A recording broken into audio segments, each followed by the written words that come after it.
मीना जिल्हाधिकारी अकोला सगळे अकोलाचे नागरिकांसोबत आता बोलत आहे। आपल्या जिल्ह्यामध्ये आपल्याला सगळ्यांना माहित आहे की आता तापमध्ये खूप वाढ झालेली आहे। आपला जिल्ह्याच्या आता ॲव्हरेज तापमान आहे ते 44 आम्ही बघतो। त्याच्यामुळे प्रशासनने काही दखल घेतली आहे की उष्माघाताबद्दल आपले सगळे नागरिकांमध्ये थोडीशी प्रचार प्रसिद्धी केली पाहिजे।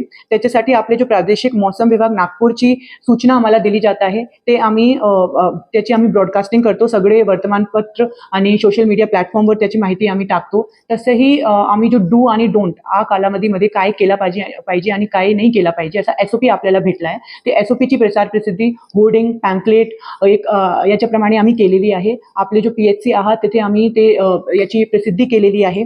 तसंही आपला जो हीट स्ट्रोक बद्दल आपली जो प्रिलिमिनरी तयारी होती याच्यासाठी आम्ही मीटिंग घेतली आहे।